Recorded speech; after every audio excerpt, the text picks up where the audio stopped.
Bom, essa questão de pensamento decolonial, ele ultimamente já está bastante em moda, né?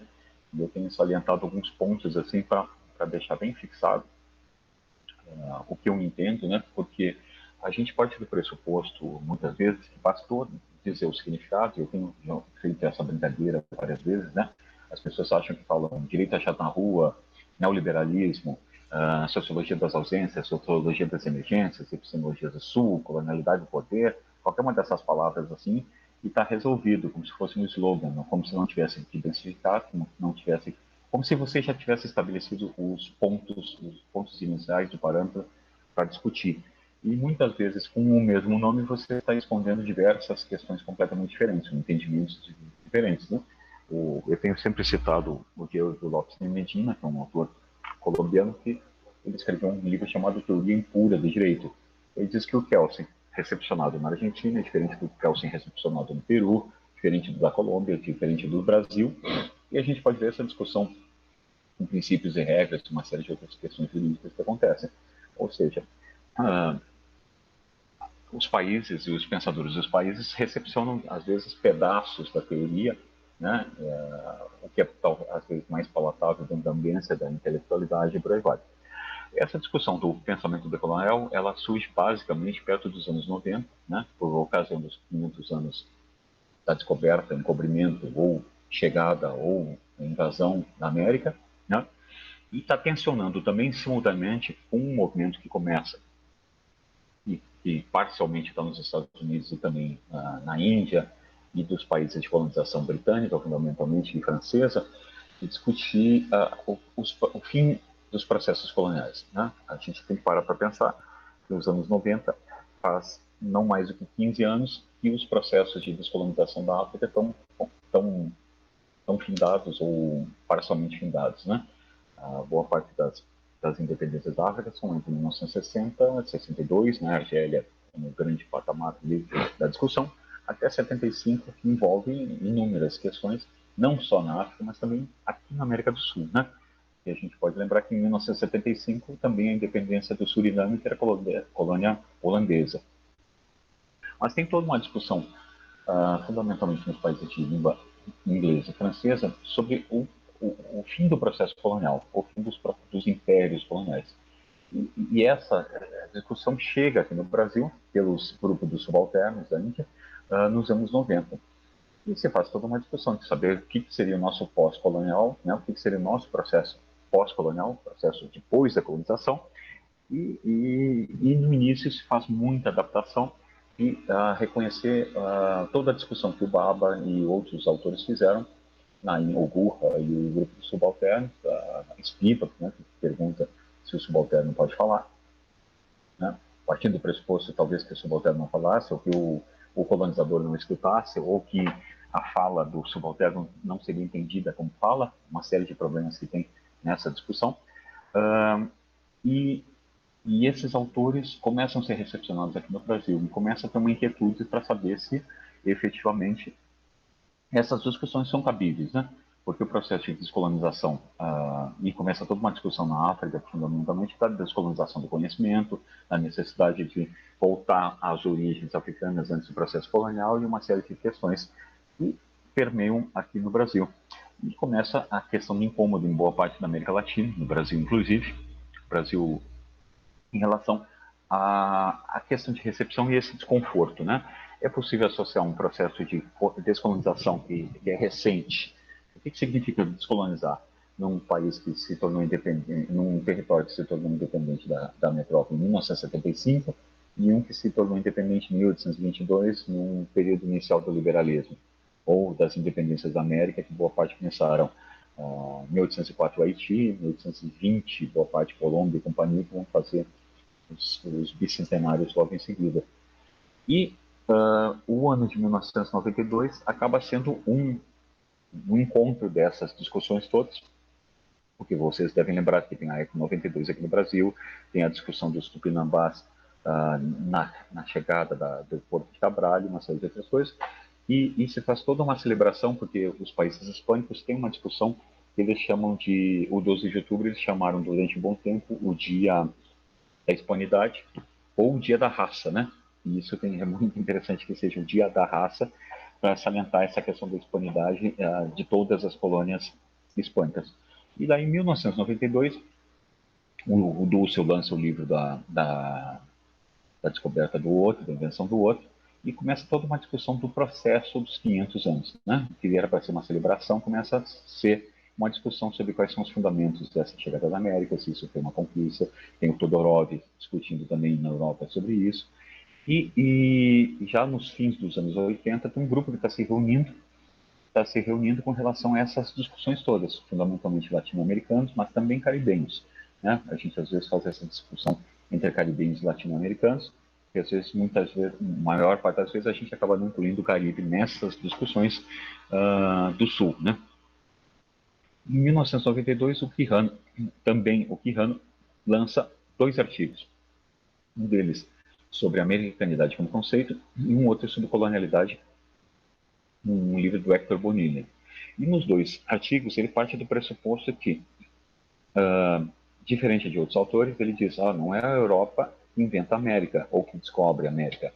Ao contrário, é a chegada na América que cria todo um marco teórico para discutir a partir de então o que é a Europa e o que é a América.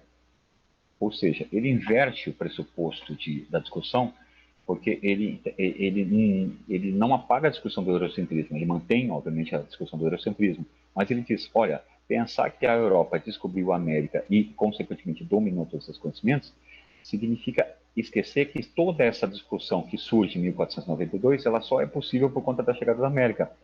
E é o fato de chegar na América, num outro espaço territorial, que não é só o Mediterrâneo, atravessa o Atlântico, mas também não é a rota da Índia que se conhecia, que necessita justificar um pensamento que diga o que é esse espaço, por que esse espaço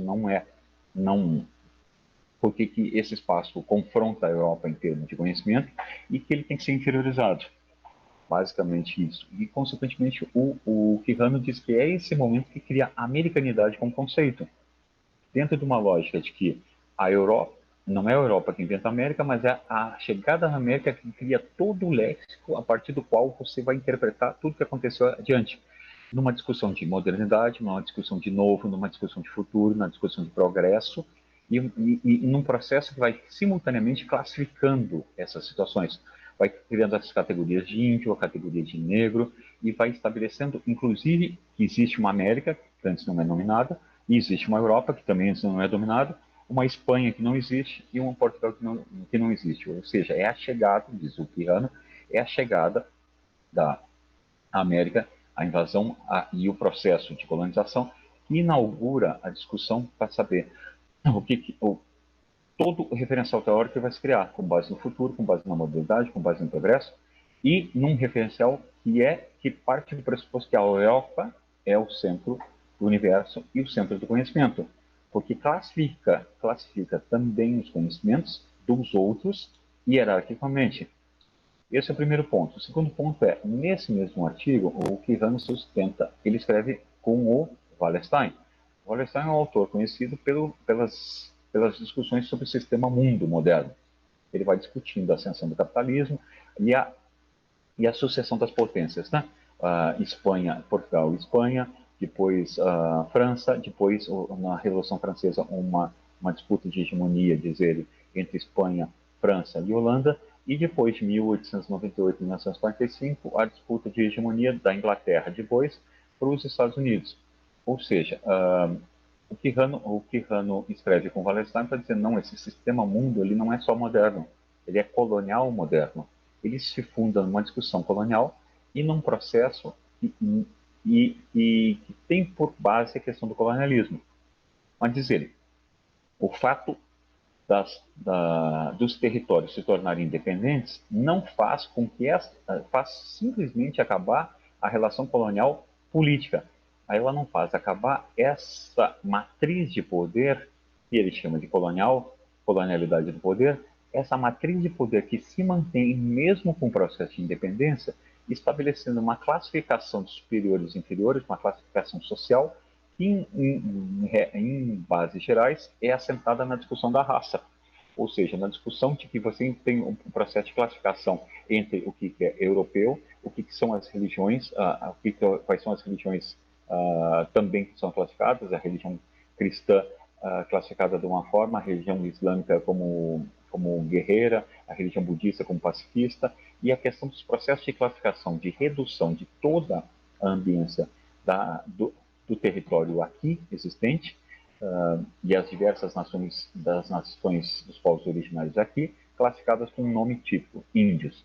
Todo o processo de escravização e trânsito atlântico que vem para o Brasil passam a ser as denominações todas de Malé, Iorubá, Nagô, Fon, Mandinga e por aí, classificados como negros. Ou seja, o processo, diz ele, Pirran, não tem processo, não tem modernidade sem colonialidade, mas diz o Quijano, não tem modernidade também sem raça, sem essa discussão dessa classificação social, como diz a Rita Segato, com base na discussão de que o olho do colonizador classifica quem está do lado vencido da história.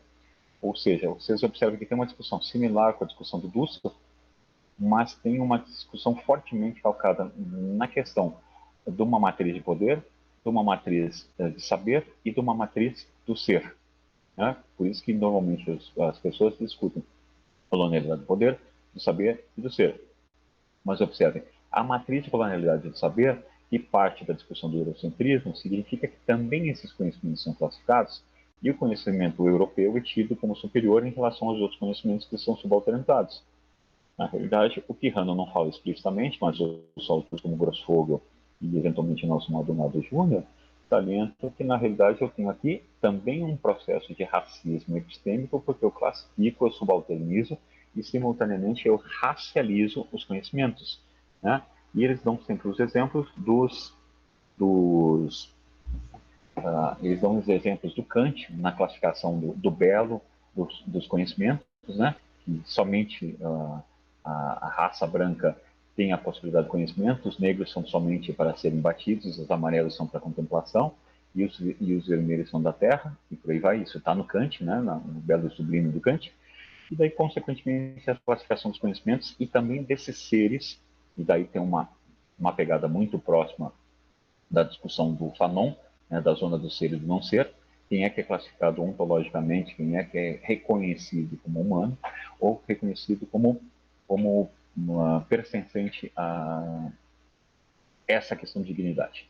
Então, o Quijano inaugura em 1992 essa discussão, que está assentada nesses patamares, e que, consequentemente, é importante salientar, não está afastada da discussão do capitalismo. Tanto que tem uma entrevista clássica do Quijano que diz assim, a modernidade, o racismo e o capitalismo nasceram no mesmo dia. Então, ele nesse artigo, junto com o Wallerstein, acaba polemizando com uma discussão que o Wallerstein fazia antes, que ele altera com esse artigo, de que o capitalismo começa no século XVI e que, na realidade, seria uma discussão como o Dussel faz, de que você tem uma primeira modernidade ibérica e uma segunda modernidade inglesa, francesa e holandesa. Quando você parte do pressuposto da discussão a partir do iluminismo, você esquece que o processo colonial começou com a hegemonia ibérica. Então, esse é um ponto que o Quijano vai salientar, e é por isso que para ele é um sistema mundo colonial moderno, porque isso tudo está engendrado com a discussão do capitalismo que está sendo feito. Isso é importante salientar, porque às vezes as pessoas dizem, mas os decoloniais não trabalham a questão do capitalismo, não trabalham a questão da classe. Né? E o Quijano não faz isso, naquele texto do Classificação Social, a colonialidade do poder e classificação social, ele mostra que as relações são sempre complexas, todas as relações, a relação com a questão do sexo e gênero, com a questão do trabalho, são sempre complexas, né? Diz ele, são sempre heterogêneas, e consequentemente o conceito de classe para o Quijano envolve as relações que se tem com o trabalho, e para ele o trabalho não é só o trabalho operário, é o trabalho escravo, é o trabalho servil, é o trabalho precário, e consequentemente todas essas formas de trabalho que continuam existindo desde 1492 até hoje, né? Basta ver que a gente ainda continua com a discussão do trabalho escravo. Ela não é uma reminiscência, ela faz parte, diz o Quijano, faz parte do processo do capitalismo, e essa discussão de classe para ele passa por essa discussão heterogênea das diversas formas de trabalho e da relação com o trabalho. O Quijano faz essa discussão toda nos anos 90, 92, né, faz esse outro artigo da questão da colonialidade, cria toda uma discussão do grupo a partir daí. E a partir de, eu acho que uns 10 anos para cá, eu presumo que acho que em 2008 e 2009, a Maria Lugones, a Rita Segato e outras autoras começam a questionar aquela discussão que o Quijano fez de gênero no artigo sobre classificação social, colonialidade, poder e classificação social. Por quê? É importante a gente destacar a questão, até os anos 80, 90, o léxico predominante das discussões é o sexismo, não uma questão de gênero, né? O gênero surge como uma palavra, como categoria útil nas discussões ali do programa de gênero da Butler, da John Scott da categoria útil, e por aí vai. Ele vai se consolidando naqueles finais dos anos 80 e 90, né? Basta ver que a tese da Rita Segato trabalha gênero, mas não como categoria ainda consolidada, né? E ela faz isso no final dos anos 70 e 80. E elas vão fazer a discussão para tentar mostrar como é que o Quijano esqueceu a discussão de gênero e como é que essa questão de gênero se imbrica com a questão colonial. E daí tem diversos aportes diferenciados, salientando se tem gênero antes do processo colonial ou se o processo colonial exacerba relações de gênero ou relações patriarcais que já existiam antes em baixa intensidade que estão intensificadas. A Lugones parte do pressuposto de que não tem gênero e a modernidade cria essa discussão toda.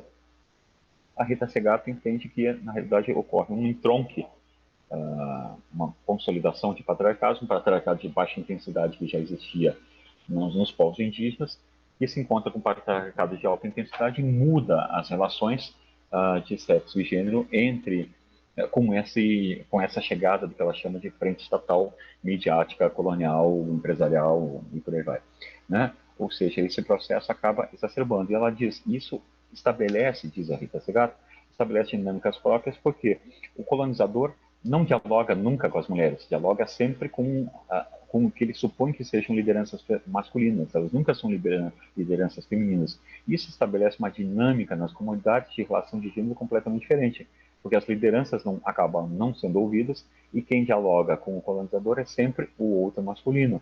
Mas, ao mesmo tempo, esse outro masculino, ele, em relação ao colonizador, ele é inferiorizado e, eventualmente, inclusive, feminizado, o que cria uma dinâmica de violência estrutural, diz a Rita Segato, e exacerba as discussões que começam a aparecer.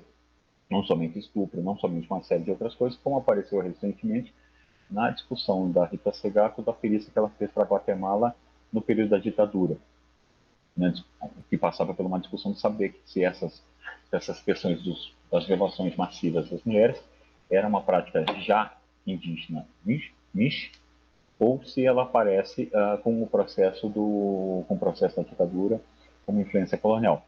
Então começam a aparecer essas discussões dentro do grupo e vai se incorporando também a discussão de gênero associada à discussão de raça. Quer dizer, tem um processo de classificação social, tem um processo de capitalismo, que é também racial, mas é um processo que ele generifica, que ele estabelece relações sexo-gênero nesse ponto. Tem uma série de divergências desse grupo com a questão da teoria da interseccionalidade, porque como elas entendem, em geral, que são estruturantes das relações, elas são co-imbricadas e elas têm uma relação não puramente mecânica, ou de associação ou de adição. Então, tem toda uma discussão na Uti Corriel, na Hildercia Spinoza, na Maria Lugones, a partir disso. E é importante a gente lembrar que elas também vêm de movimentos sociais diferentes, né? As mulheres do feminismo decolonial têm uma discussão indígena, vinculada ao feminismo indígena, como a Rita Segato anteriormente, da Lugones com a discussão das mulheres de cor, né, que é uma discussão que aparece em todas as mulheres da América que vão migrar para os Estados Unidos, né? Elas mesmo sendo brancas, elas são reconhecidas como mulheres de cor, né, por conta dessa questão do latino, do que é latino ou não. E aí o UDF e as outras feministas decoloniais negras vêm do movimento das feministas autônomas, vem da discussão do feminismo negro norte-americano com influência da diáspora aqui, com as feministas materialistas da França, porque a gente tem que lembrar que boa parte desse grupo tem influência marxista ou um marxismo heterodoxo no início, né? O Quijano também é muito tributário dessa discussão do Arguedas e do Mariátegui, né? A Rita Segato originalmente também é marxista, né? Às vezes acho que do grupo só o Minoluto não, a Catherine Walsh, que é do grupo também, foi assistente do Paulo Freire durante 3 anos, né? Então trabalhou com essa discussão dele no período da África também.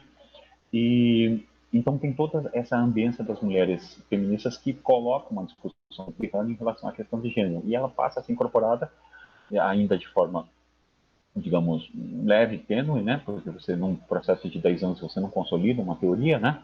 Assim, pelo menos, né? Quando tradicionalmente já não se trabalha a questão de gênero, imagina uma discussão mais densa, né? E vai partindo dessas discussões. Então, o que estava acontecendo? Esse processo do grupo decolonial, ele vai se consolidando nos últimos 10 anos, me parece, assim. Mas me parece também que a recepção que foi feita no Brasil, ela seleciona alguns recortes. Ela seleciona a discussão do eurocentrismo, né? Porque ela já está dentro de uma linhagem que a gente já tinha, isso é importante a gente salientar. A gente já tem uma linhagem de discussão do eurocentrismo, de consolidação do eurocentrismo aqui dentro do Brasil, né?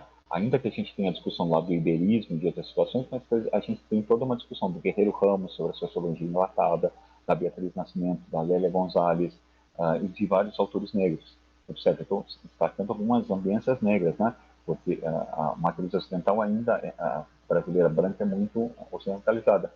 E essa discussão do eurocentrismo acaba sendo uma das recepções mais fortes. Mas ela esbarra muitas vezes na discussão, me parece, da questão da raça, porque parece que boa parte do pensamento político ainda está dentro de uma ambiência da discussão da democracia racial, né? Não consegue afastar a discussão do Freire tanto na esquerda quanto na direita do pensamento do espectro político, né?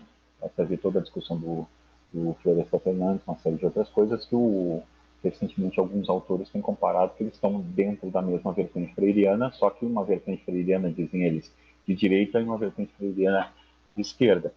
Então, me parece, e eu tenho combatido muito isso, né? O Carbonero conhece um artigo antigo agora, né? Porque faz 3 anos ou 4 já, né? Que eu perguntava por que é tão difícil a teoria crítica discutir raça e gênero, né? Porque a teoria crítica vai com umas discussões, mas quando chega a raça e gênero, vai ali tangenciando, né? E esses pontos eles aparecem muito fortes na questão da recepção da teoria decolonial. Tanto que eu tenho salientado que ultimamente tem permanecido uma discussão de um decolonial gourmet, né?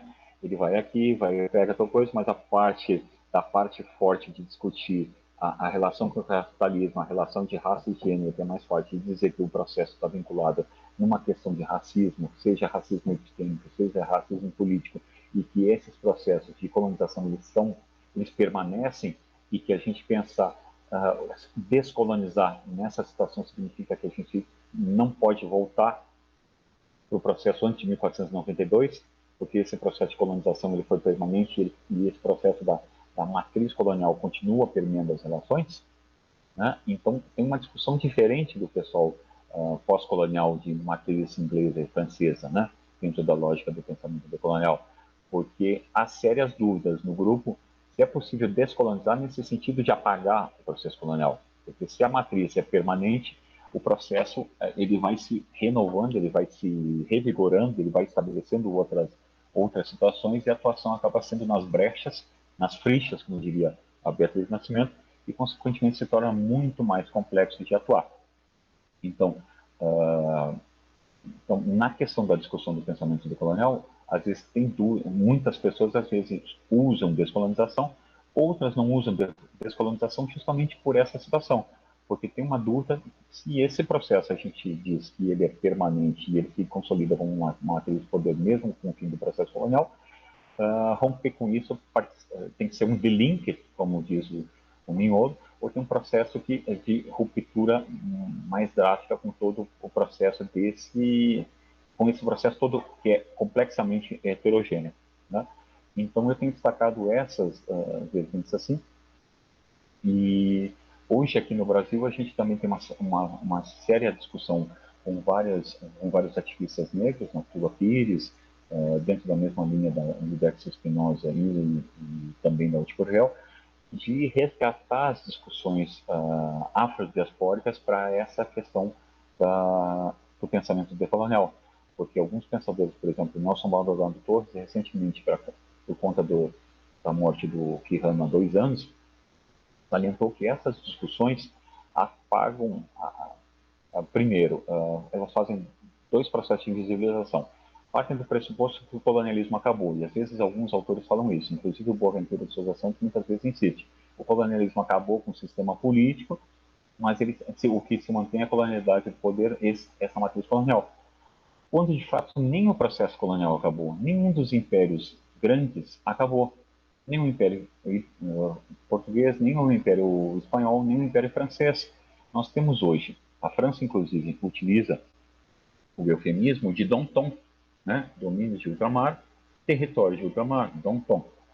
Por quê? Porque a França tem territórios ultramarinos ou da comunidade periférica da Europa, na Polinésia, no Caribe, na África, numa série de outros territórios. Vocês observem que, por exemplo, apesar de um tratado internacional envolvendo descolonização e uma pressão em cima dos Estados Unidos por conta de Porto Rico, em 2011, Mayotte votou para ser colônia francesa, se separando de Comores.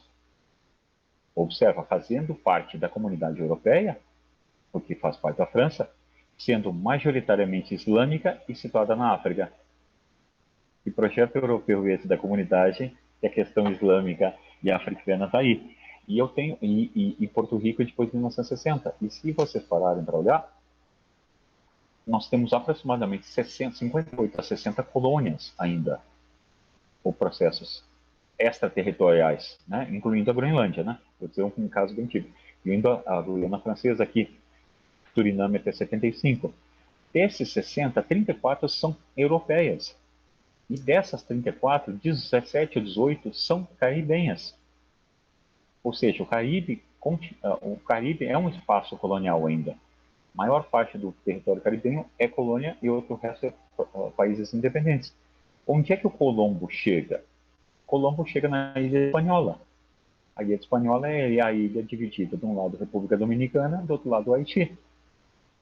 Eu digo brincando que é a metáfora da colonialidade. De um lado uma colônia espanhola, do outro lado uma colônia ex-colônia francesa, né? Primeira modernidade, segunda modernidade, um reivindicando descendência indígena, outro descendência negra, e o processo colonial marcando com uma linha divisória as duas situações.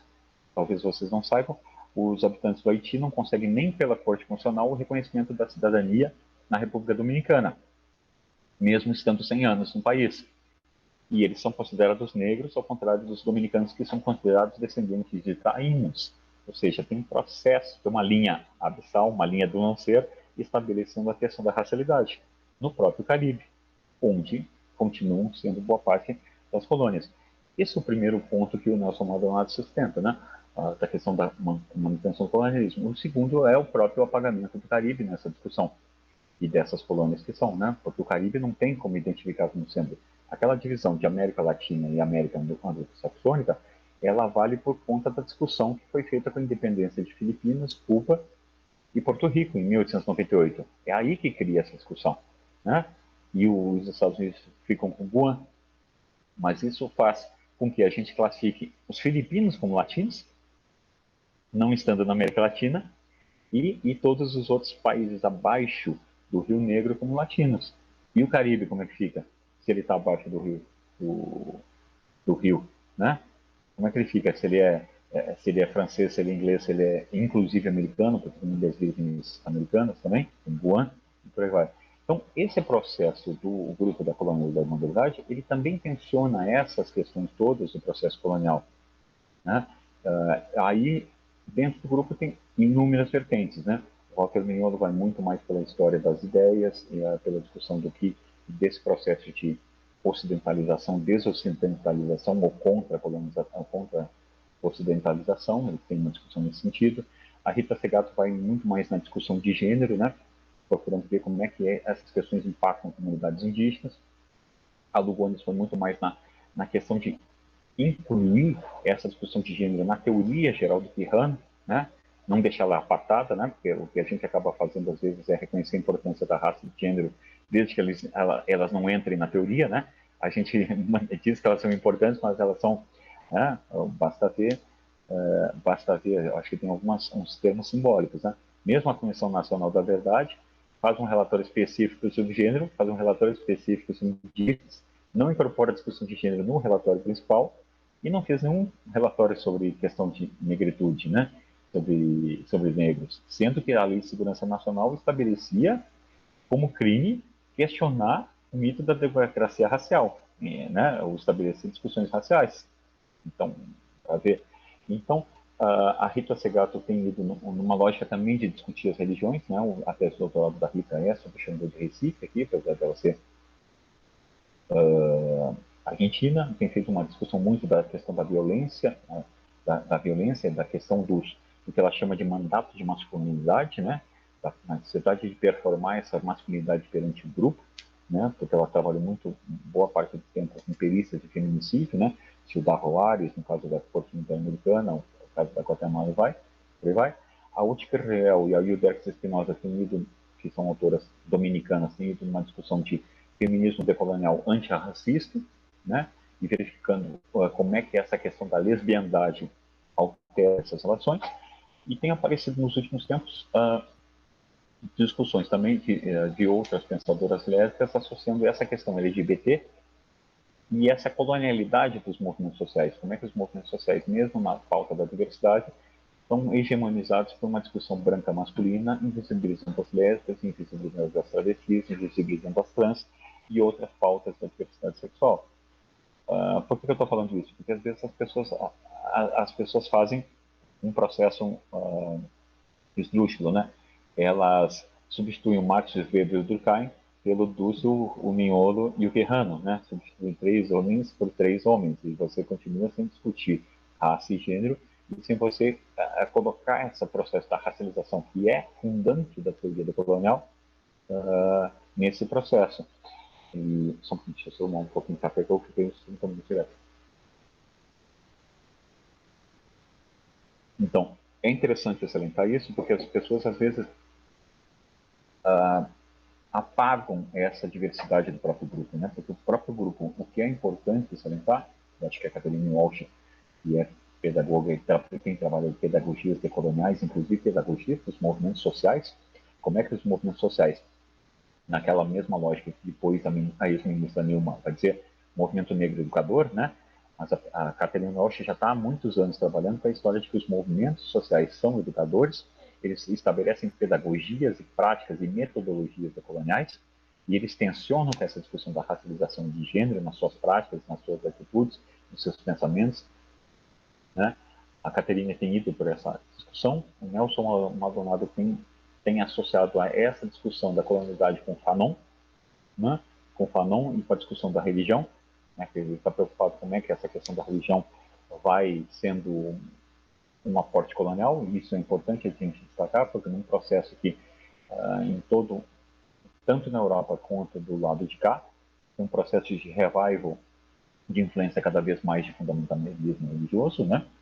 E na realidade o que eu estou procurando mostrar é que esse grupo é muito mais diverso do que ele parece, que às vezes o Arthur Escobar tem trabalhado a questão dos corpos, dos territórios, da questão de outras formas de desenho social, né? Porque as formações são diversas, são da antropologia, são da linguística, né? O Mignolo é linguista, é semiótico originalmente, são da pedagogia e por aí vai. Então é mais salientar que às vezes perde nessas discussões que esse movimento todo ele é diverso, né? E às vezes as pessoas dizem, não, os decoloniais não tratam tal coisa.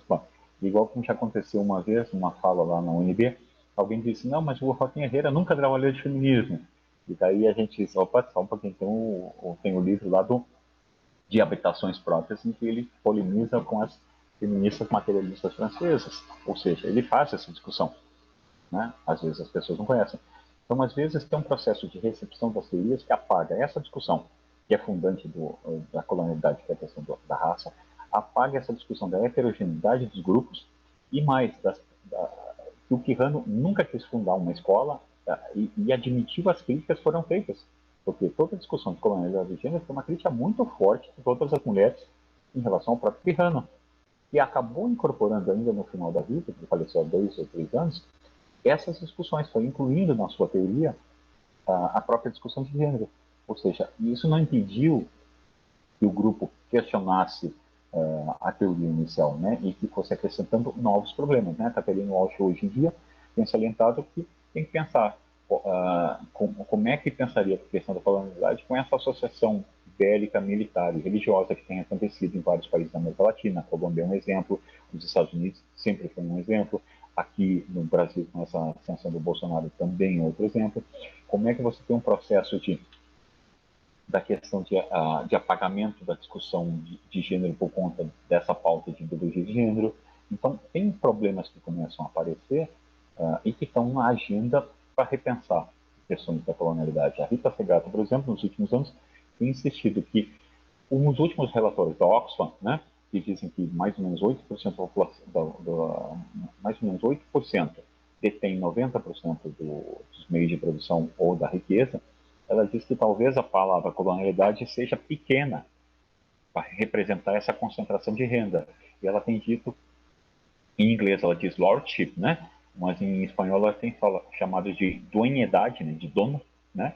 Ou de conquistualidade, quer dizer, você tem um processo bélico de conquista de territórios e de que, naquilo que o Bolívar Echeverría já dizia antigamente, né? Que o processo da conquista é um processo inconcluso, né? Porque se ele tivesse sido concluído, diz o Bolívar Echeverría, né, dizia, né, que era quaterniano, ele dizia, se fosse concluído, a gente não teria mais resistência indígena e resistência negra. E eles resistiram, né? O Bolívar Echeverría dizia isso. Então, é mais para dar um panorama, assim, eu estou fechando meu tempo de 40 minutos quase, por muito pouco, para dar um panorama geral da questão e mostrar a diversidade das posições dentro do mesmo grupo, né? Espero que eu tenha conseguido atingir esse objetivo. E daí encerro com 38 minutos. Né, Muito o Carbonari obrigado. sabe que eu sou muito rigoroso. A única coisa que eu sou virginiano sou na questão do tempo. O resto eu não sou virginiano. Muito bem, César. Ótimo. Acho que você nos introduz, digamos, a quem não tem a leitura e também nos mobiliza e nos recoloca para quem já tem leitura sobre esse tema, mas, sobretudo, como você falou, um panorama para dar as várias vertentes, claro, indicando aqui, todo mundo viu que tem um conjunto de questões aí a serem que poderiam ser desdobradas, mas eu achei muito importante essa sua ponderação para situar esses debates sobre a questão de gênero, sobre a questão racial, porque, infelizmente, ainda a voz corrente sobre esses temas é que ou são transversalidades, na melhor das hipóteses, ou são segmentos, ou são questões, recortes, marcadores, coisas que, na verdade, não colocam a devida centralidade e substancialidade, se quisermos, enfim, tem várias terminologias para dizer, mas, enfim, como eles são constitutivos e, ao mesmo tempo, negligenciados. Então, achei muito importante essa leitura que você faz. Mas, enfim, agradecendo aqui, quem quiser fazer questão, por favor, anote ali no chat. Eu sei que está aqui, certamente, Ed está mobilizada, Nilva está mobilizada. Falo das duas porque elas lidam diretamente com essas questões, né, no dia a dia, mas, enfim, acho que todos e todas aqui que quiserem, por favor, se inscrevam para comentários.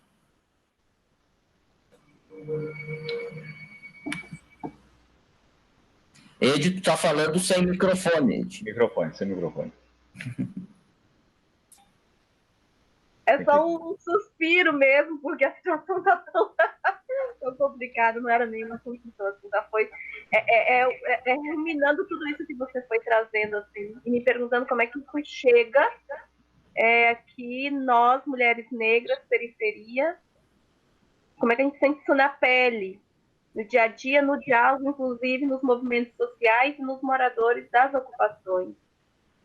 Né, esse machismo que impera e que eles têm uma dificuldade enorme de dialogar com as lideranças mulheres, de reconhecer, inclusive, que nós somos lideranças. Ontem numa fala que eu tive com elas, eu disse que ser líder e coordenar um grupo não precisa ter bigode nem estar de calça. Pode vestir saia, usar batom e fazer, sim, um trabalho de coordenação nos grupos. Tamanho é o machismo que a gente vive, no caso que eu vivo, junto das coordenações, das ocupações e das lideranças que estão também nos grupos, né? Esse aniquilamento sem a voz, não reconhecimento, para a perspectiva de construção de uma outra sociedade. Então, é muito difícil você estar sempre fazendo esse enfrentamento, porque ele é todos os dias. Obrigado. Não, depois, todos falam, depois você comenta no final, em função do tempo. Mais alguém? Vai lá, Júlio. Quero, antes de mais nada, agradecer ao César aí pelas palavras, que sempre é muito interessante esse assunto, colonialismo. Até nós estamos falando em português porque é a língua do colonizador, né? Já começa por aí a estrutura de domínio, né? Trocar o idioma, porque tu pensa na mesma forma, né, diamétrica de que o colonizador pensa, é a estrutura. Sem se dar conta, nós estamos reproduzindo isso também. E eu vejo assim que é uma cultura muito enraizada, né? À medida que assim, eu sou uma pessoa livre, livre, aspas, eu sou livre dentro das perspectivas que o colonizador colocou na mesa, né? E na medida que eu tentar subverter uma delas, e aí vem a questão da visão escravagista e do racismo e as demais outras crises identitárias, toda vez que eu tento mexer uma linha, né, o poder da colônia vem, né, e nos transforma de novo. Claro, eu acho até um termo muito arcaico falar em colônia hoje, né, porque não precisa mais ter colônia, né, nós temos um capitalismo bem estruturado no mundo, né, e ele coloniza todo mundo, né, os donos do capital colonizam todos. Então não é mais o colonizador branco, europeu, nem espanhol. Hoje o colonizador se chama capital. E os que dominam e manejam ele são os verdadeiros colonizadores. E eu li numa obra, acho que foi do Dussel, né, que a colonização da América propiciou, né, o capitalismo que nós temos aí, né? Foi a expropriação de riquezas da América que financiou todo um capitalismo que na época era uma coisa embrionária, era uma aventura de alguns comerciantes, né? Alguns comerciantes. Então, nós vivemos, sim, ainda numa espécie de colonização. E isso aí tem várias repercussões, é uma situação muito complexa, e eu acho que o César ajudou a criar mais complexidade nas nossas cabeças, né? Muito obrigado.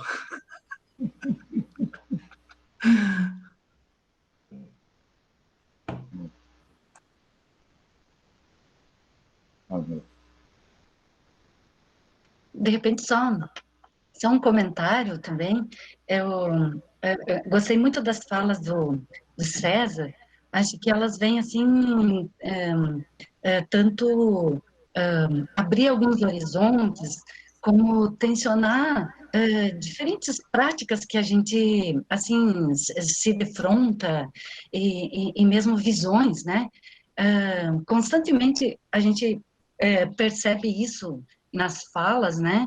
E como que isso também, consciente ou inconscientemente, elas podem ser reproduzidas mesmo na nossa própria militância, né? Digamos assim, em escala maior ou menor, né? E eu acho que você nos ajuda a pensar isso. E eu gostei quando você comenta ali também, que fundamenta um pouco isso, como que a descolonização, ela só será efetiva se nós levarmos em conta a heterogeneidade, os próprios grupos, né? Como que isso se constitui, as individualidades, né? As compreensões, enfim. E por isso que eu gostei também quando você fala, né, que a gente precisa olhar para as nossas pedagogias, as nossas metodologias, a gente falava isso também, né, isso é bem complexo, né, quando a gente olhar para a questão do racismo, a questão de gênero, a questão de classe, enfim. Então, tensionar essa questão da heterogeneidade, né, nos grupos para a gente garantir processos transformadores, eu acho que é super importante isso, né? Eu te agradeço que, assim, várias questões você reaviva da importância da gente ter presente isso, né, na nossa militância, no nosso trabalho. Obrigada. Obrigado, Nilva. Não sei se tem mais alguém, mas eu queria que você comentasse duas coisas. Aquela expressão que a Rita Segato formula, que eu acho que é incrivelmente forte, a ideia da pedagogia da crueldade, né? Ou seja, que acho que é uma... Assim, quando eu li a primeira vez, eu literalmente, o estômago virou e eu tive que pensar muito, porque ela provoca profundamente essa situação. E a segunda é assim, com essa dinâmica toda da virtualização ou da digitalização e o império das redes sociais e todo esse processo, você não acha que estaria havendo um novo colonialismo por esse meio? Até porque a gente sabe já dos algoritmos racistas e todas essas dinâmicas que, depois que eu vi aquele filme, O Dilema das Redes, eu fiquei ainda mais encucado, porque, documentário, na verdade, O Dilema das Redes, porque a gente nota o quanto essa colonização vinda por essa sutileza nada sutil das redes sociais parece ser uma outra expressão, digamos, de todos esses processos e um fortalecimento, porque todas essas dinâmicas, em vez de superar os racismos, de superar os machismos e tudo isso, parece que reaviva isso e recoloca eles de um modo tão intenso nas relações e na convivência. Então, queria te ouvir sobre isso. Bom, passo para ti 5, 10 minutos para comentar, não vais responder, obviamente, mas, enfim, um comentário final também da tua participação aqui, César. Bom, obrigado, né, o Carbonari, né? Bom, o que a Edilânia fala ali é uma dinâmica que a Rita Segato salienta várias vezes com relação às mulheres indígenas, não vale para as mulheres quilombolas, vale para as mulheres pescadoras artesanais, né? Daquela discussão que o próprio Estado sempre negocia só com os homens, né? E não reconhecem, o Estado mesmo já não reconhece as lideranças femininas, ele exacerbam, ele com a sua atuação colonial dessa forma, ele também exacerba uma violência de gênero, né? Não só de desclassificação, mas de violência, porque o homem que é um interlocutor com o Estado, ele também é subalternizado, né? E com isso você estabelece uma dinâmica complexa de gênero ali. E ao mesmo tempo é uma discussão que o movimento negro já fazia, né, também, né? O movimento negro que criticava as feministas negras fazem essa discussão, né? Elas ficam, a Lélia Gonzalez, a Beatriz Nascimento e outras, né, em 88, da criação da Frente das Mulheres Negras, já fazem isso, né? Aqui no Brasil, elas salientam que elas estão nas duas lutas, né? Criticando as feministas brancas por conta do racismo e criticando os homens negros por conta do sexismo, né? Ou seja, elas já salientavam essa discussão que o pensamento decolonial vai pegar de novo, né? E mostrando a complexidade das lutas, né? Por isso a questão que a Nilva falou da questão da heterogeneidade, né? Então todas essas questões são mais densificadas e a gente tem que parar para pensar aí dentro da mesma lógica que o Carbonari falou, que esses outros processos vão criando outras dinâmicas, né? E consequentemente outras situações que a gente vai ter que ir lidando, né? Por exemplo, hoje mesmo quando ontem eu falava com o Wolf, né, de uma pauta dos comuns, dos espaços comuns, né, as terras quilombolas, terras indígenas, e mesmo espaço de Creative Commons, né, da licença operacional da questão da internet, como mesmo esses espaços, volta e meia, o mercado tenta capturar ou tenta dar uma pauta de responsabilidade social ou de determinadas coisas, ou de financiar via Banco Mundial, né? A gente vê, por exemplo, os processos de participação, né? O processo de reconhecimento de jurisdição indígena na década de 90, que foi um processo dentro de uma discussão da reforma do judiciário, de tornar palatável o judiciário para a questão do próprio mercado, né? E você comentou da questão da internet, acabou de sair um relatório da ONU sobre o racismo e os algoritmos, né? A relatoria da ONU foi justamente sobre isso, mostrando como essa pauta racista, né? Não são só os crimes de ódio e o racismo específico, né? As próprias pesquisas que a gente faz e os argumentos que a gente tenta verificar também estão determinados dessas discussões, né?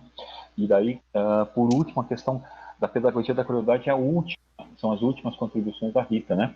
A Rita Segato, ela fez o processo da perícia de Cida Juárez, que foi um processo violento de racialização, que as mulheres maquiladoras, né, da maquilha, são mortas da mesma forma, com marcações corporais, e ela vai dizer que Na realidade, o que se faz com os assassinatos é estabelecer uma linguagem e escrever nos corpos o que se quer em relação ao mandato de masculinidade, que ela salienta, né?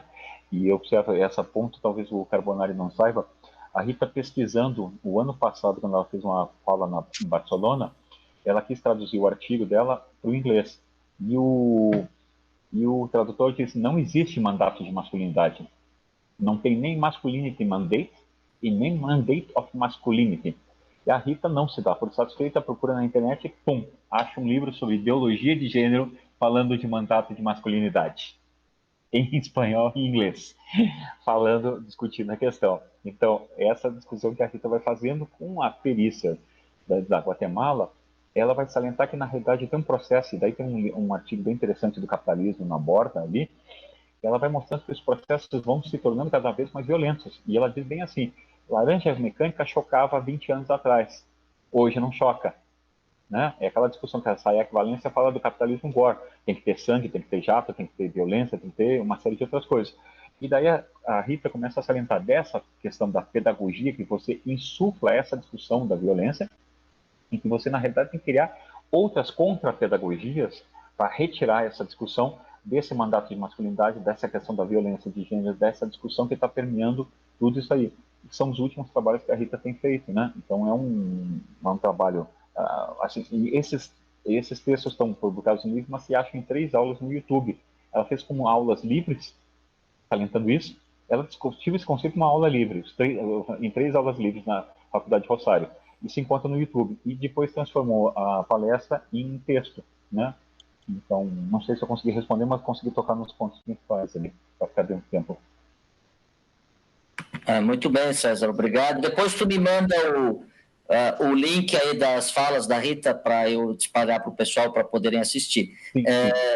Muito bem, acho que tivemos uma manhã bastante importante para refletir sobre esses temas que são do fundo e digamos assim, do principal daquilo que nos faz agir, nos põe nessa luta permanente por direitos humanos, questões que são necessárias e que não podem ser, digamos assim, secundadas ou secundarizadas nesse grande e importante processo, tanto político quanto intelectual. Acho que você conseguiu também nos mobilizar nessa ponte, né, além de entender essas questões do ponto de vista mais da pesquisa, da produção intelectual, também situou como isso repercute na dinâmica das lutas e dos processos sociais. Então, obrigado, César, obrigado a todos e todas por essa manhã. Logo mais estará o material disponível para quem quer revisitar. Às vezes, na fala, uma outra ideia passa mais rápido, então, como todas as outras, também estaremos disponibilizando no nosso canal no YouTube.